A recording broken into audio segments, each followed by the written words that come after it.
got news media. We got the latest news. We don't care about the views. We just representing right. Put local news internationally every night. On the spot, wave that Jamaican flag from left to right. Let's get it right. Y'all know the type. We ain't dealing with the hype. We make it take flight. Yeah man, my viewers and subscribers, what go on? A blessed and wonderful Friday morning to each and every person out there tuning into On The Spot News Media. Now my peeps, you don't know how we do it over on this side each and every morning. We have to give thanks and praise to the Most High Creator for the preservation of life, because life is indeed the greatest. So in the morning, my peeps, I have a few stories to share with you, the regular members of Chan Public and also members of the diaspora. So please like the video, share the video, watch the entire vlog so you can get a full understanding and a better appreciation of everything we're going in Jamaica. So watch your snow, my peeps, in the morning, yeah.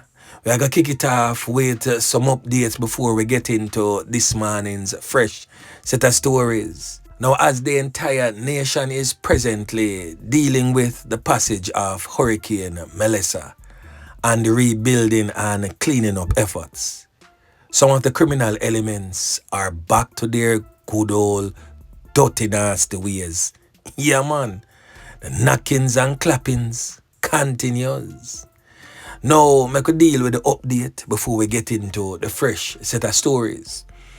Now, presently on your screen is Horace Crossman, the man that the four criminal elements left from the corporate era to take out in the Geisel community of St. Catherine.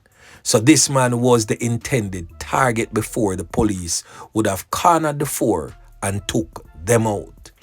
Now, we still not get the identities of all of the criminal elements, but we get the alias and the picture of one. Now, this criminal element here, presently on your screen, is identified as Peanut, or some may call him Nutsy, in our streets. Now, he is said to be from the community of Tel Aviv in the Kingston Central Police Division. The other three men are said to be from an area known as Cuba in Waterhouse, which is in the St. Andrews South Police Division. Now, Peanut is a reputed tap-knockis and clappis. We go all boat, go carry out all sort of dirty works once the price is right. Peanut has also had his fair share of run-ins with the law. In fact, he was in a recent shootout not too long ago, where him and the police them toss up and the police them can him up. Peanut is from a troubled background, and he is also from a long heritage of criminal elements. In fact, he has a brother, had a brother that was taken out in the Pernell Charles arcade some time ago. So Peanut is was definitely no stranger to crime and violence, and he literally just bite off a little bit more than him could have chewed that time, yeah, and they squadded him, circle him, nyam him food, and broke the plate. So Peanut is definitely here no more. Grung him come from as a peanut, grung him gone back. Boy, me I tell you my peeps, the thing rough, and again, I will make this public appeal to the youths and youths them. Being a tap-knockis and clappis is definitely not the way to go. Stay away from crime. Yeah, man.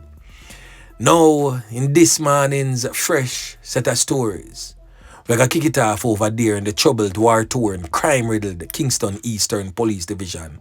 Right out of Bullbay, there's a place known as Jackville District. And knockings and clappings going out there. Now, me get to understand, say a brother known as Ronaldo, 28-year-old truck driver will come from Jackville District, end up lose him 3 points to the hands of an armed criminal element. Get to understand, say to a female get caught up and seriously injured, presently hanging on to her life by a thread in the hospital. Now, the criminal element who carried out that knockings and clappings has since been identified as Karen Daly. So the criminal element known as Karen Daly is now wanted by the Kingston Eastern Police. Now we've seen, please alert the police right away because this criminal element here, Karen Daly, is to be considered armed and dangerous. Now the next thing that we're going to talk about, my peeps, is that the entire JCF has been plunged into mourning as two of their officers lost their lives to the hands of two armed criminal elements. Now that particular fatal knockings and clappings took place sometime around 7:30, 8 p.m. last night. So the two police officers lose them 3 pints and a service pistol belonging to one of the police officers is now a part of the criminal element's arsenal. As I stated earlier, it took place along 83 Waltham Park Road. Now the two police officers have since been identified as Charles Stewart. Charles Stewart is to the right of the screen and he is attached to the Spanish Town police station. It is stated that the other police officer, identified as Jahmarie Garden, he's also attached to CTOC. So we get to understand that the two policemen went to the area to accost a man. The reason behind it, word on the street, I'm not for certain about this, but word on the street, it involved something to do with a stolen motor vehicle. It is stated that Constable Charles Stewart accosted a man and slapped him up wicked. And the man was released. He ran off and returned with a firearm and canned up both policemen, leaving them lifeless, same place, on the spot. Now we get to understand that both police officers are friends. Them train together and are really, really close friends. So Constable Stewart was going to the area and he called his friend to assist him to go into the area to deal with whatsoever it is that they went there to get done. Now both police officers are no longer among the land of the living. Now a whole heap of things is being said all over social media.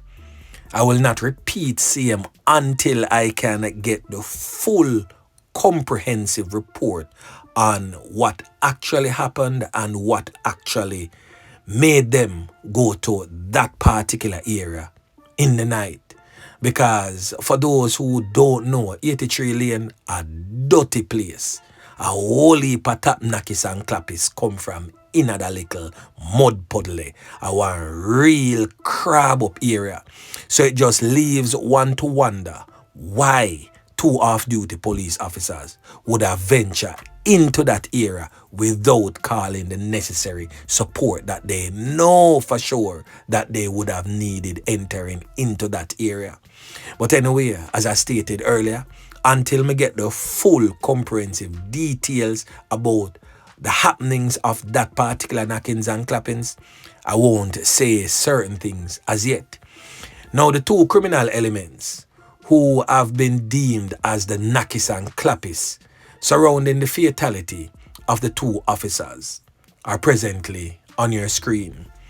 Now the one without shirt to the right of the screen has since been identified as Macarius Monroe, said to be of a 48 Ricketts Crescent in Kingston 11, and he's said to be 19 years old. He sometimes goes by the name of Maquan Monroe or Mackie. Now the one to the left of the screen has since been identified as Junior Brown. He's from 83 Waltham Park Road address and he's said to be 18 years old. So a two young little youth clap with two young little youth. Boy, may I tell you my peeps, the thing rough. Now for those of you who love to harbor criminal elements, them two ya, Una need for tan 4 from them. So let me give you a little bit more information as it relates to the 2 police officers. Charles Stewart, his father, is a serving member of the Jamaica Constabulary Force. Well trained, well equipped, and definitely have the backing of the entire Jamaica Constabulary Force and the Jamaica Defence Force. The other one is stationed at SeaTac. I want to know how SeaTac man them go to work. So I would advise anybody out there we have this smart idea about them I go put up them boy. Remember me telling you, need to push them out right away. Because not only the fact that police know I hunt them have them enemies also. So anybody come circle them first, you know say it not going to be a good showdown.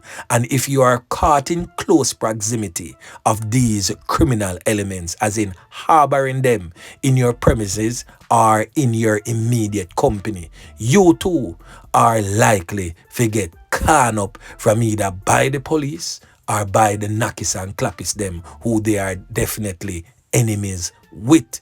So anybody knowing the whereabouts of these 2 criminal elements, do the right thing and push them out right now. Yeah, man. Because failure to do so, you will be laying in the casket next to them at the burial. So, make we move on. Now, the next thing that we're going to talk about, my peeps, is coming out of the troubled, war-torn, crime-riddled St. Catherine North Police Division, where a double fatality go on over there. Boy, may I tell you, my peeps, the thing rough. Now, presently on your screen is one of the victims, said to be a teacher identified as Tara Pinnock. It is also stated that her 13-year-old daughter was also murdered. Jaja God, may I tell you, the thing rough. Now, the 13-year-old daughter has since been identified as Taheli Wright, a student at the Bridgeport High School. Both of them lived in the St. Catherine North Police Division in Mount View, that is in Spanish Town, St. Catherine. Their lifeless bodies was found at their homes with a whole heap of knife up wound all over their bodies. It is also stated that it may have been stemming from a domestic violence gone wrong. Now we're going to hear from the commanding officer of the St. Catherine North Police Division, that's Senior Superintendent of Police Hopton Nicholson, who confirmed the development. Now listen. The St. Catherine North Police is asking Mr. Brandon Main, a taxi operator who plied the Spanish Town to Naggohead route, to immediately turn himself over to the police. We believe that Mr. Main can assist us with this ongoing investigation, and we ask him to immediately hand himself over to the police. We also appeal to any citizen who may have seen or heard something that can assist in this investigation to do so. It appears as if the perpetrator or perpetrators of this double murder had access to the premises, as preliminary investigation have not revealed any forced entry. We will be conducting a thorough investigation into this matter, and we believe that we'll be able to solve it within a reasonable time. Now, this cowardly act by the perpetrator is something that should not have happened, and we believe that it may have some domestic as the origin of what resulted in the murder of these 2 young ladies. We also use the opportunity to remind persons that if they have domestic issues, seek assistance, seek professional intervention, or call the police so we can try to see how well we can treat with the matter, or liaison with our various stakeholders to try and treat with this matter. We believe that this double murder could have been prevented if the necessary interventions were done in a timely manner. So we just ask the general citizenry to, be your brother's keeper and give us all the information that you can. So again, the police have named the perpetrator of that particular crime, that double fatality of 29-year-old Tara Pinnock and her 14 or 13-year-old daughter, Taheli Wright. The criminal element, his name is Brandon Main, said to be a taxi operator of the area. So anyone knowing the whereabouts of Brandon Main, please ask him to turn in himself to the police forthwith, because failure to do so, he will be sought after. Boy, may I tell you, it's rough. Now, the next thing that we're going to talk about, my peeps, is still in the St. Catherine North Police Division, where a fatality took place last night, just after 7 p.m. Now, the man who was on the receiving end of them fatal bullets there has since been identified as Akeem Douglas, presently on your screen. And he is 29 years old, said to be a wholesale worker of William Street in Spanish Town, St. Catherine. He was taken out in a hail of bullets by armed criminal elements right along Wellington Street in the vicinity of Luwang Supermarket. So another fatality to the tally of the St. Catherine North Police Division. Boy, may I tell you, the knockings and clappings continues. Now, the next thing that we're going to talk about, my peeps, is coming out of the Clarendon Police Division. Right up a cocoa piece there, so, in a Clarendon. A fatal knockings and clappings going up there when I get the name of the male, but he was taken out in a hail of bullets by armed criminal elements sometime around 9:30 p.m. last night. So when we get the name of that particular person, we will update you subsequently. Now, the next thing that we're going to talk about is coming out of the St. Anne Police Division. Right in a Sentence Bay, there's a Windsor main road. A knockings and clappings going around there. A brother known as the Jero Taylor get caught up round there. We get to understand, say, him and police tass up and him attack the police with a knife. And the police make him know, say, yo, how you fi carry knife, come a gun war, and can him up. Luckily for him, he's still among the land of the living, and Indicom is presently investigating. Now, the next thing that we're going to talk about, my peeps, is still in the St. Anne Police Division, right around a Cave Valley there, so. A big thing going around the boy, may I tell you, say the whole place and the morning, the people them feel it to them core. Right around a place known as Coffee Ridge. A fatality going around there. A little brother known as Conroy Dwyer, 37 years old, said to be from the Jahmarie district in St. Anne. And why the people them so cut up about it, he said to be of unsound mind. So as a brother, them say, boy, I'm not too trouble nobody, so them not understand why them have to deal with him so. Now it is stated that he was found along the roadway with multiple knife wounds and chop wounds. So the Cave Valley Police is presently investigating that one. Boy, may I tell you, it's rough. Now the last thing that we're going to talk about in the morning here is coming out of the St. James Police Division. Right around a Granville, there's a place known as Gut Bottom. A knockings and clappings going around there. A brother known as Henry get caught up. 25-year-old young youth. Him come from Guns Drive in a Granville district. Now he was conned up by unknown assailants. Now the St. James Police is presently investigating that one. So on the Spot News Media will most definitely be keeping tabs on that one and try to find out why Henry get caught up like that. And given the fact that right now them parts of St. James are in a shambles, but the criminal elements them still find it within themselves if you knock it and clap it pan people. Boy, may I tell you, my peeps, even after all of what we have went through right across the length and breadth of Jamaica, when time the hurricane did come, everybody did a pray. Now the hurricane gone and the sunshine has come and no more rains in the cloud. Everybody just gone back to business as usual. While many of our brothers and sisters are homeless and are presently suffering. Boy, I don't know, but I guess because the hurricane gone, the people them stop pray and them just feel like say, "Cho, can just go back to my old dirty ways." We not learn, you know. We really don't learn. And one of these days, I just hope and pray for the innocent still, but trust and believe, man. The wicked shall perish. Somewhere, somehow, the wicked shall perish. Because good enough, my peeps, no matter how long it take, good will always overcome evil. Yeah, man. So anyway, my peeps, remember to like, share, subscribe to the channel. Stay tuned to On The Spot News Media as I continue to bring you fresh news and updates in subsequent newscast. On The Spot News Media. Yeah, man.